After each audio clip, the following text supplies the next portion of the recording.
ஐயனார் துணை சரியில்ல. டுடே எபிசோட்ல நம்ம பாண்டி இருந்துட்டு வானதிய கான்டாக்டே பண்ண முடியல அப்படின்னு சொல்லிட்டு ரொம்பவே வருத்தத்தோட இருக்காங்க.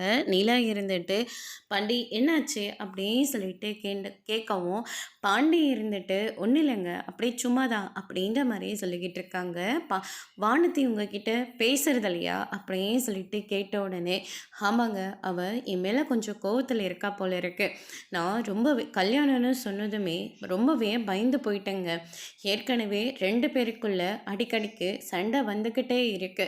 எந்த நேரத்தில் யார் சண்டை ஆரம்பிக்கிறாங்கன்னே தெரிய மாட்டேங்குது. வானதி எதுக்கு எடுத்தாலையும் சண்டைக்கு மட்டும்தான் வந்து நின்றுட்டுருக்கா. அதனால் பொண்ணு பார்க்குறேன்னு சொன்ன உடனே வாழ்க்கையில் அடுத்தது என்ன ஆகுமோன்னு சொல்லிட்டு ரொம்பவே பயந்து போயிட்டேன். இப்போ தான் நான் மெக்கானிக் ஷெட்டே என் கைக்கு வந்திருக்கேன். இன்னும் மெக்கானிக் ஷாப்பில் இன்னும் நிறையா நான் ஏதாவது வேலை செஞ்சு அதை முன்னேற்ற பார்க்கணும். இன்னும் அண்ணனுக்கும் கல்யாணம் ஆகலை. பொண்ணு ரெடியாக தான் இருக்குது, ஆனால் இன்னும் கல்யாணம் ஆகலையே அப்படின்ற மாதிரி சொல்லிக்கிட்டு இருக்காங்க. நான் அப்போவே நினச்சேன் உங்களுக்குள்ளே வேறு ஏதோ பிரச்சனை இருக்குன்னு. நான் நினச்ச மாதிரி எல்லாமே நடந்துக்கிட்டு இருக்கு. அப்படி உங்களுக்கு வேறு என்ன பிரச்சனை அப்படின்னு சொல்லிட்டு கேட்கவும் அதுக்கு அடுத்ததாக நம்ம பாண்டே இருந்துட்டு இல்லைங்க, இன்னும் செட்டில் ஆகணும்னு தோணிக்கிட்டு இருக்கு. வனத்தி எதுக்கு எடுத்தாலையும் சண்டை போட்டுக்கிட்டே இருக்கா. இன்னும் நாங்கள் ஒருத்தருக்கு ஒருத்தர் சரியாக கூட புரிஞ்சுக்கலன்னு நினைக்கிறேன். அதுக்குள்ளே கல்யாணம்னு சொன்னால் எப்படிங்க? அதனால தாங்க நான் கொஞ்சம் யோசிக்க வேண்டியதாக போயிடுச்சு அப்படின்னு சொல்லிட்டு நம்ம பாண்டி வந்து சொல்லிக்கிட்டு இருக்காங்க. எனக்கு புரியுதுங்க. வானதி என்கிட்ட பேசிக்கிட்டு இருக்கிற போதெல்லாம் அவங்க அம்மாவும் அப்பாவும் யாருமே வேண்டான்னு தான் சொன்னாங்க.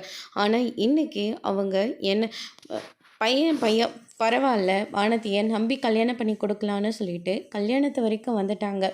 அது எனக்கு ரொம்ப சந்தோஷம்தான். ஆனால் நான் வந்து சரியான முடிவு எடுக்காமல் வானதியை கல்யாணம் பண்ணிக்கல, எனக்கு கொஞ்சம் டைம் வேணும்னு அவங்கக்கிட்ட கேட்டுட்டேன். அதனால் வானதி என்கிட்ட ரொம்ப கோவப்பட்டுட்டா அப்படின்ற மாதிரியே சொல்லிக்கிட்டு இருக்காங்க. நீங்கள் வானதியை உண்மையாக நேசிக்கிறீங்கல்ல, கண்டிப்பாக உங்களுக்காக வானதி காத்துக்கிட்டு இருப்பாங்க. அவங்க எங்கேயும் போயிட மாட்டாங்க. ஆனால் நீங்கள் கொஞ்சம் பொறுமையாக இருக்கணும். நீங்கள் யோசிக்கிறது எல்லாமே கரெக்ட் தான் நான் சொல்லுவேன் அப்படின்னு சொல்லிட்டு நம்ம நிலா வந்து சொல்லிடுறாங்க. இதை கேட்டவுடனே நம்ம பாண்டியும் நிலா சொன்னதெல்லாம் யோசிச்சு பார்க்குறாங்க. அப்படின்னா வானதி எனக்கு தான், ஆனால் அதில் எந்த ஒரு மாற்றமும் இல்லை. ஆனால் நம்ம கொஞ்சம் காத்துக்கிட்டு இருக்கணும், எதுக்காகவும் அவசரப்பட்டுறக்கூடாது அப்படின்ற மாதிரி பாண்டி வந்து சொல்லிக்கிட்டு இருக்காங்க. நிலா இருந்துட்டு உங்கள் அண்ணன் கல்யாணம் தான் பிரச்சனைனா அண்ணனோட கல்யாணத்தை பற்றி பேசுகிறதுக்காக நானும் சோழனும் இன்றைக்கி சந்தாவோட வீட்டுக்கு போகிறதா இருக்கோம். இன்னும் வீட்டில் கூட யாருக்கும் தெரியாது. முதல்ல போய் பேசிட்டு வந்துடுவோம் அப்படின்னு சொல்லிட்டு நிலா வந்து சொல்லிக்கிட்டு இருக்காங்க. பாண்டி இதை கேட்டு ரொம்பவே சந்தோஷப்படுறாங்க. அதுக்கு அடுத்ததாக கடைக்கு போனதுக்கப்புறமா வானதி வருவாங்களான்னு சொல்லிட்டு இந்த பக்கமும் அந்த பக்கமும் நம்ம பாண்டி வந்து பார்த்துக்கிட்டே இருக்காங்க. அண்ணன் என்னாச்சுன்னு வானதி வருமா இல்லையான்னு பார்த்துக்கிட்டு இருக்கீங்களா? வர்ற போதெல்லாம் அதை கண்டுக்க கூட இருக்கிறதில்ல. 2 பேரும் சண்டை மட்டும்தான் போட்டுக்கிறீங்க. இன்றைக்கி வராத போது அவங்கள வரமாட்டாங்களா வரமாட்டாங்கன்னு சொல்லி வழியே பார்த்துக்கிட்டு இருக்கீங்க. அன்னைக்கு என்னடனா அதே மாதிரி தான் பொண்ணு பார்க்குறேன்னு சொல்லிட்டு அங்கே போகவே இல்லை. அதுக்கே வானதி உங்கள் மேலே ரொம்ப கோவத்தில் இருக்கும். கொஞ்சம் பொறுமையாக இருங்கண்ணே அப்படின்ற மாதிரியே சொல்லிக்கிட்டு இருக்காங்க. அதுக்கு அடுத்ததாக நானும் பார்த்துக்கிட்டே இருக்கேன். வானதி உனக்கு செட் ஆக மாட்டான்னு எங்கிட்ட சொல்கிறது, வானத்திக்கிட்ட போயிட்டு நான் செட் ஆக மாட்டேன்னு வானத்திக்கிட்ட சொல்கிறது. இப்போ என்னடனா எல்லா பள்ளியும் தூக்கி ஏன் மேலே போட்டுக்கிட்டு இருக்க அப்படின்ற மாதிரி சொல்லிக்கிட்டு இருக்காங்க.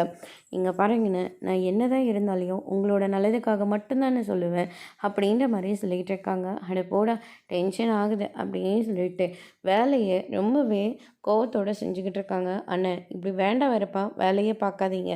ஏதாவது பொருளை எடுத்து கை மேலேயோ இல்லை கால் மேலேயோ போட்டுக்க போகிறீங்க, கொஞ்சம் பொறுமையாக இருங்கண்ணே அப்படின்னு சொல்லிட்டு நம்ம கண்ணன் வந்து சொல்லிக்கிட்டு இருக்காரு. அதுக்கு அடுத்ததாக வந்து பார்த்திங்கன்னா நிலாவும் சோழனும் நேராக சந்தாவோட வீட்டுக்கு போகிறாங்க.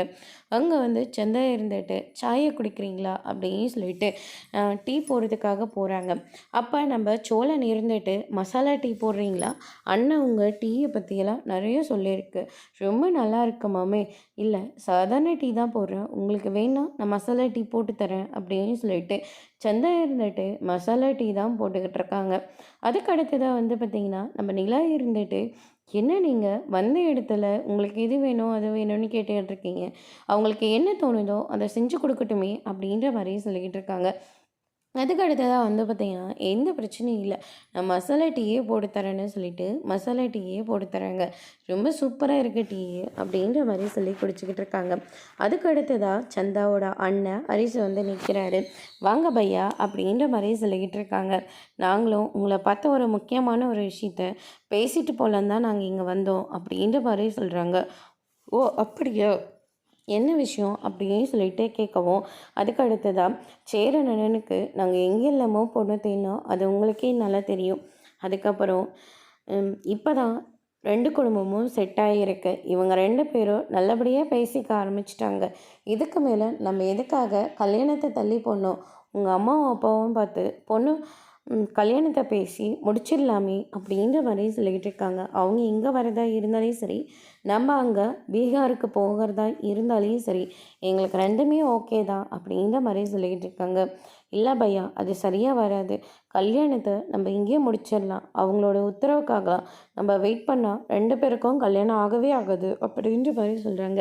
உங்களுக்கு தெரியும்ல, ஊரில் மாமா பையன் பயங்கர பிரச்சனை பண்ணுறான்னு. ஏற்கனவே சந்தாவை ஒரு 3 நாள் உங்கள் வீட்டில் தங்க வச்சனே, உங்களுக்கு ஞாபகம் இருக்கா?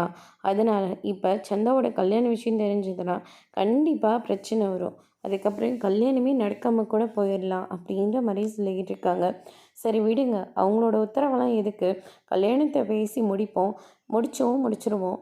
அதுக்கப்புறம் பொண்ணும் மாப்பிள்ளையும் காலில் விழுந்து ஆசீர்வாதம் வாங்கட்டுமே. அதுக்கப்புறம் யாரால் என்ன பண்ண முடியும் அப்படின்னு சொல்லிட்டு சோழன் வந்து சொல்லிடுறாங்க. நிலாவும் எல்லாத்துக்கும் சரி சரின்னு சொல்லிக்கிட்டு இருக்காங்க. ஆனால் இந்த பக்கம் நம்ம பாண்டி இருந்துட்டு வானதியை பார்க்காம இருக்க முடியல, அவங்களுடைய குரலையும் கேட்காம இருக்க முடியல. அதனால் கண்ணன் கிட்ட ஃபோனை வாங்கி வானதிக்கு கால் பண்ணுறாங்க. பாண்டியோட குரலை கேட்டோன்னே வானதி வந்து பிளாக்ல போட்டுடுறாங்க. இவன் ஏன்டா இப்படி இருக்கா? என் ஃபோனையும் பிளாக்ல போட்டா, இப்போ இந்த ஃபோன் நம்பரையும் பிளாக்ல போட்டா, அவகிட்ட நான் எப்படி தான் பேசுறது? எனக்கு வர்ற கோத்துக்கு அப்படின்னு சொல்லிட்டு, அண்ணன் இது என்னோட ஃபோனு அப்படின்ற மாதிரி சொல்லுவாங்க. அதுக்கு அடுத்ததாக நம்ம பல்லவனும் காயத்ரியும் ஒரு பெரிய ரெஸ்டாரண்ட்டுக்கு போகிறாங்க. ஒரு காப்பியோட விலையை ரூ. 250 போட்டிருக்கு. பல்லவன் அதெல்லாம் பார்த்தோன்னே பயங்கரமாக ஷாக் ஆகுறாங்க. ஆனால் நம்ம காயத்ரி இருந்துட்டு எல்லாத்தையும் ஈஸியாக எடுத்துக்கிறாங்க. ஃப்ரெண்டு தான் ஃபோன் பண்ணிக்கிட்டு இருக்கா, நேற்று பார்ட்டி வச்சா என்னால் போக முடியல, அதுக்காக ஏன் வரலன்னு கேட்கலான்னு பண்ணா போல இருக்கு அப்படின்ற மாதிரி சொல்லிக்கிட்டு இருக்காங்க. இனிமேல் எங்கேயாச்சும் போனேன்னா சொல்லு, நான் உன்னை கூட்டிகிட்டு போகிறேன். நீ துணையாக வரேன்னு சொன்னல, அதனால் கண்டிப்பாக நான் உன்னை கூட்டிகிட்டு போகிறேன் அப்படின்ற மாதிரி சொல்லிக்கிட்டு இருக்காங்க. அதுக்கு அடுத்ததாக சாப்பிட்டுட்டு முடிஞ்சதுக்கப்புறமா பில்லை கொண்டு வந்து தராங்க. அந்த பில்லை பார்த்தோன்னே ஷாக் ஆகுறாங்க. சேரன் கிட்ட காலேஜுக்குன்னு சொல்லிட்டு அதை நம்ம காயத்ரிக்கு தான் செலவு பண்ணிக்கிட்டு இருக்காங்க. பரவாயில்லையே, இவன் பணம் நிறைய வச்சுருப்பான் போல இருக்கே அப்படின்னு சொல்லிட்டு காயத்ரியும் ஒரு பக்கம் பல்லவனவே பார்த்துக்கிட்டு இருக்காங்க. அதோடு இன்னைக்கான எபிசோட் முடிச்சிருக்காங்க. இனி ஐயனார் துணியில் அடுத்தடுத்து என்னெல்லாம் நடக்க போகுதுன்றதை வெயிட் பண்ணி பார்க்கலாம். தேங்க்யூ.